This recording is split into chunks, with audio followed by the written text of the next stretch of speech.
Novel मोहब्बत से खुदा तक का सफ़र। तहरीर महवी सिद्दीक। किस्त नंबर 31।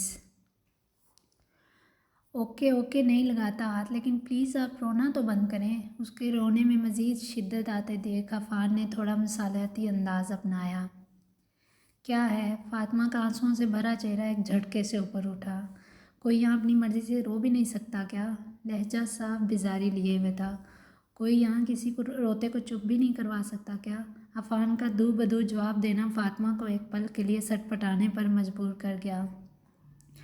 खुद को समेटना ज़रूर सीखे, मुखेरने का फ़र्ज़ तो बाकी लोग भी बखूबी निभा देते हैं। बेफ़िक्र रहें। जिस तरह खुशियाँ हमेशा ज़िंदगी का हिस्सा नहीं रहती, इस तरह गम भी देर पा नहीं रहेंगे।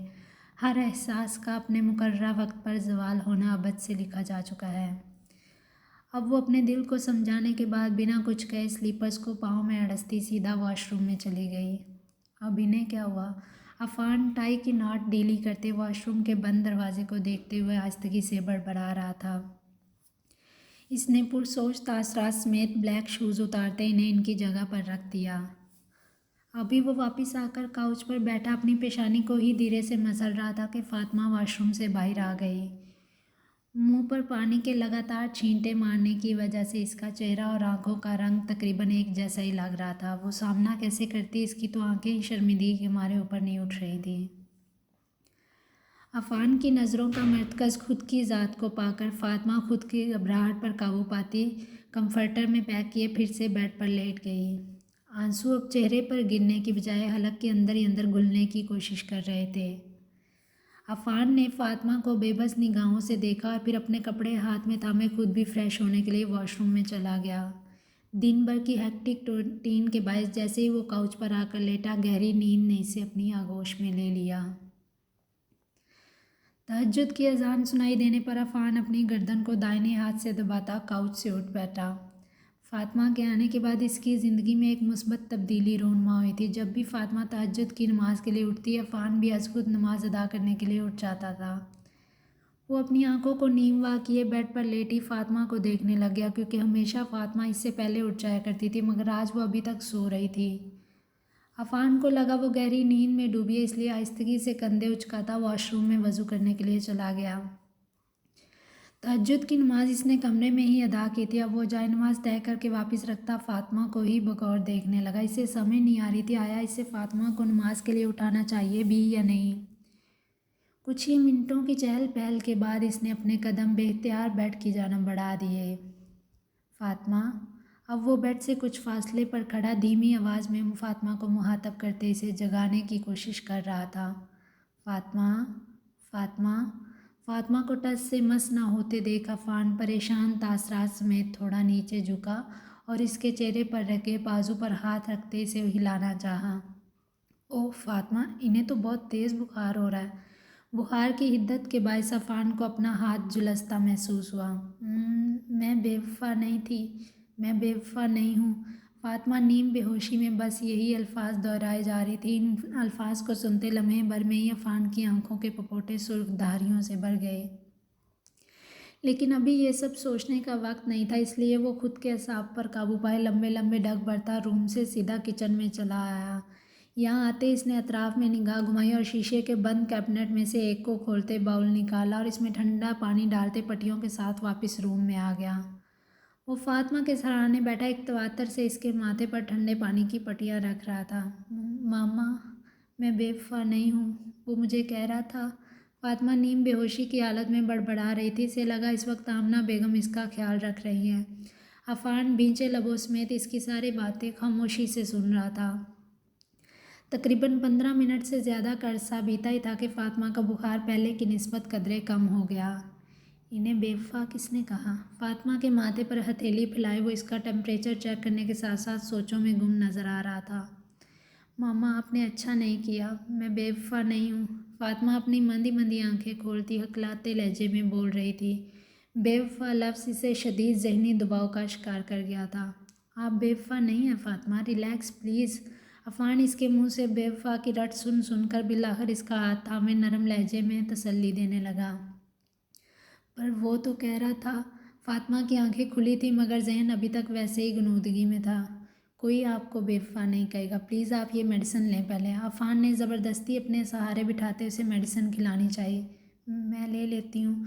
फातिमा उठकर बैठी तो इसे आसपास का थोड़ा होश आया। अब वो अपनी पोजीशन का ख्याल करती इसके हाथ से पानी पीने की बजाय खुद पकड़कर पीने लगी। फातिमा की तबीयत इस कदर ख़राब थी कि जिस दुपट्टे से इसने हमेशा सर को ढका होता था आज वो इसके शानों से ढलकता इसके बालों को मुकम्मल तौर पर हिजाब से आज़ाद कर चुका था।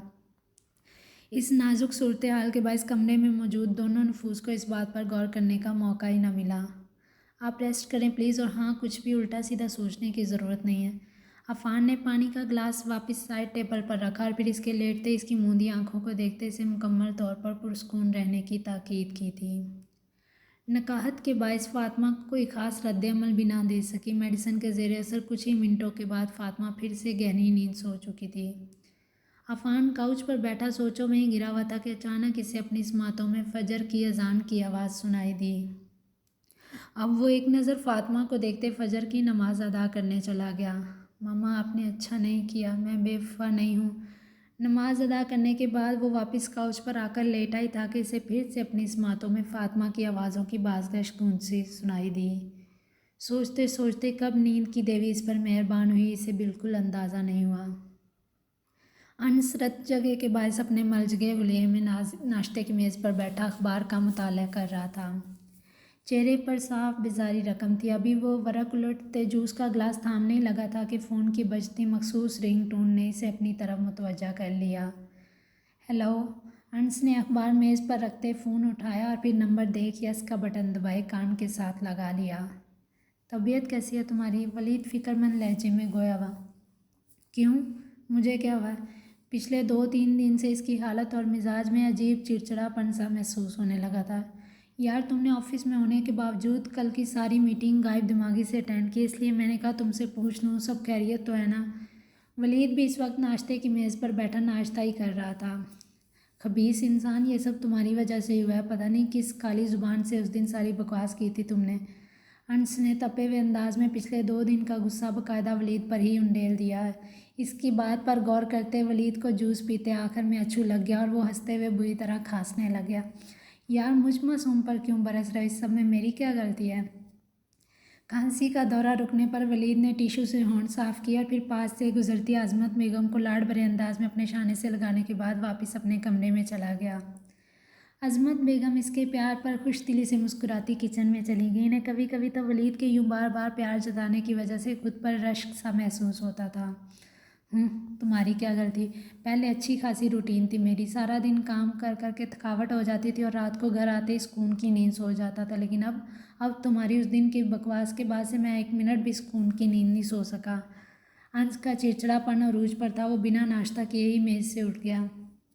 हद हो गई यार, मुझे क्यों कोस रहे हो? उस लड़की को कोसो जिसकी वजह से तुम्हारी रातों की नींद उड़ गई है।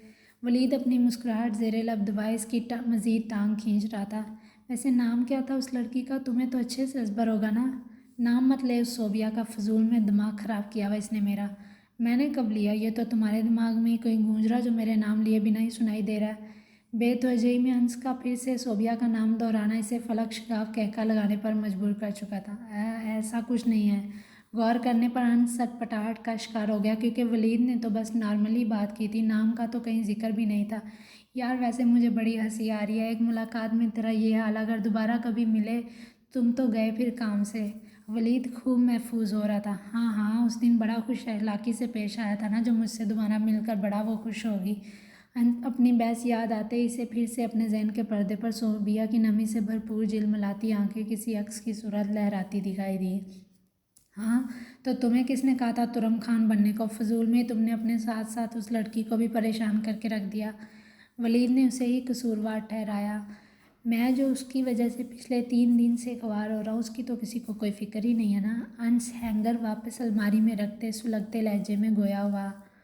ना चाहते हुए भी सोबिया बुरी तरह इसके हवासों पर काबिज हो चुकी थी। इसने आज तक किसी लड़की के बारे में कभी नहीं सोचा। सोबिया वो वाहिद लड़की थी जिसने एक मुलाकात के बाद ही इसकी दुनिया की काया पलट कर रख दी। मेरे भाई, मैं तो बस तुम्हारे लिए दुआ ही कर सकता हूँ और तो कुछ नहीं कर सकता। इसका गुस्सा वलीद को फिर से मुस्कुराने पर मजबूर कर गया। तू रहने दे, पहले भी ये सब तेरी बद्दुआओं का ही खमियाजा भुगत रहा हूँ। آج انس اور ولید کی ایک اہم بزنس میٹنگ شیڈول کا حصہ تھی، اس لیے وہ مصنوعی خفگی کا اظہار کرتے فون واپس ڈسکنیکٹ کر دیا کیونکہ ابھی اسے آفس کے لیے بھی ریڈی ہونا تھا۔ ہاں یار، اس کے لیے تو کچھ کرنا پڑے گا ورنہ یہ تو غصے سے پاگل ہو جائے گا۔ ولید اب پرسوچ تاثرات سمیت دل ہی دل میں اسے دوبارہ صوبیہ سے ملوانے کے بارے میں سوچنے لگا۔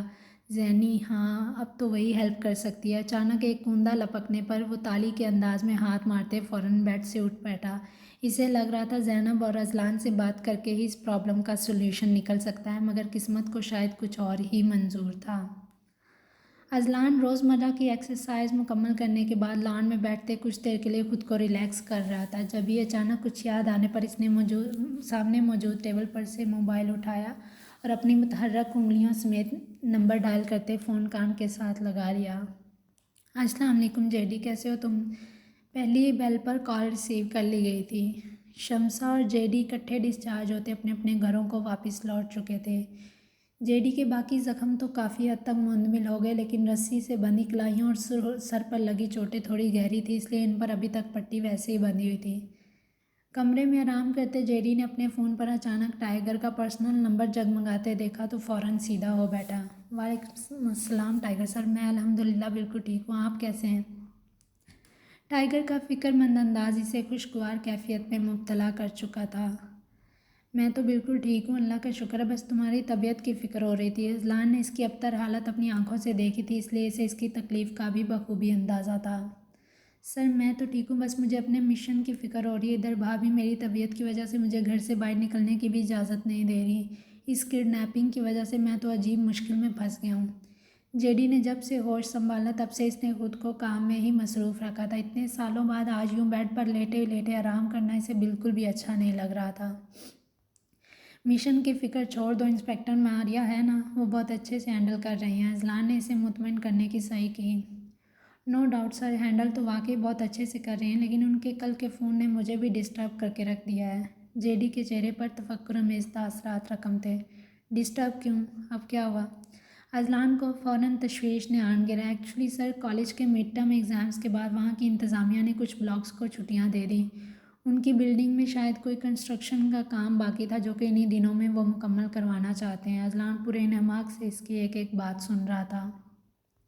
انسپکٹر ماریہ کا کہنا تھا کہ کالج میں تو وہ کسی نہ کسی طریقے سے ان پر نظر رکھتے ان کا خیال رکھ رہی تھی، لیکن اب چونکہ چھٹیاں، اس لیے یہ ذمہ داری نبھانا ان کے لیے تھوڑا مشکل ثابت ہو رہا ہے۔ جیڈی نے بات کے آخر میں گہرا سانس فضا میں خارج کیا۔ یہ تو واقعی غور طلب بات ہے۔ اذلان نے کوئی لہجے میں ماریہ کی اس بات سے اتفاق کیا تھا۔ جی سر، اسی وجہ سے میں ڈپریس ہوں۔ ذیان تو کہہ رہا تھا کہ حسن انکل کو سب سچ بتا کر حیا اور مریم کے لیے اسپیشل سیکورٹی کا انتظام کروا دیتے ہیں۔ نہیں، ایسا نہیں ہونا چاہیے، اذلان نے فی الفور منع کر دیا۔ حیا ایک چھوٹی معصوم بچی ہے، اگر اسے ان سب پرابلمس کی بھنک بھی پڑ گئی تو وہ کبھی بھی کھل کر جی نہیں پائے گی۔ وہ اپنی حساسیت کی بدولت ہمیشہ سٹریس میں ہی رہے گی۔ اذلان نے ایک دو ملاقاتوں میں ہی اس کی شخصیت کو اچھے سے پرکھ لیا تھا۔ جی سر، ویسے بھی عثمان سر کی ہدایت ہمیشہ سے یہی تھی کہ ان کی فیملی کو بنا بتائے انہیں ساری پرابلم سے باہر نکالنا ہے۔ اسی حکم کی تعمیل کے لیے ہی میں کئی سالوں تک فاطمہ بھابھی کے سامنے آئے بغیر ان کی ہیلپ کرنے کی ڈیوٹی سر انجام دیتا رہا ہوں۔ عثمان کا نام لیتے اس کے حلق میں آنسوؤں کا ایک گولا سا اٹک گیا۔ شکر ہے اس ناصر ملک کی موت کی وجہ سے بالآخر فاطمہ بھابھی کا مسئلہ سالو ہو گیا، ویسے بھی اب مجھے بھابھی کی کوئی فکر نہیں، وہ اب سیف ہاتھوں میں ہے۔ فاطمہ کی حفاظت کی ذمہ داری سے سب کدوش ہونے پر جیڈی کو اس وقت اپنی رگوں پہ میں سکون سرایت کرتا محسوس ہو رہا تھا۔ عثمان سر نے ہی ناصر ملک کے خلاف آپریشن کا آغاز کیا تھا۔ الحمدللہ آج ان کے اس ادھورے مشن کے مکمل ہونے پر میں بہت خوش ہوں۔ جیڈی کے انگ انگ سے عثمان کے لیے محبت اور عزت کی جھلک واضح نظر آ رہی تھی۔ جیڈی، ہمارا مشن صرف یہیں تک محدود نہیں، اب ہمیں اس کی جڑ تک پہنچنے کے لیے اپنا ایک قدم اور آگے بڑھانا ہوگا۔ جہاں تک رہی انسپکٹر ماریہ کی پرابلم کی، اس کا بھی ایک دیر پا حل سوچ چکا۔ اذلان تب سے اپنے ذہن میں اگلا لائحہ ہی ترتیب دے رہا تھا۔ وہ کیا سر؟ اذلان کا پلان سنتے ہی جیڈی کے چہرے پر لہراتے پریشانی کے سائے اب طمانینت و آسودگی میں تبدیل ہو چکے تھے۔ اس طرح حسن انکل کو بھی پتہ نہیں چلے گا اور سارا معاملہ بھی ہینڈل ہو جائے گا۔ اذلان کا مدلل انداز واقعی قابل تحسین تھا۔ Okay JD, take care. Azlan نے بات کے آخر میں پھر سے جیڈی کو اپنا خیال رکھنے کی تاکید کی۔ شور سر۔ Thank you. जेडी का अंदाज तशक्कुर अमेज था। अजलान बात मुकम्मल के बाद अपना मोबाइल पॉकेट में रखते चेयर से उठा और फिर अपनी धीमी चाल समेत लॉन की दूसरी जानब मुड़ गया, जहाँ कुछ देर पहले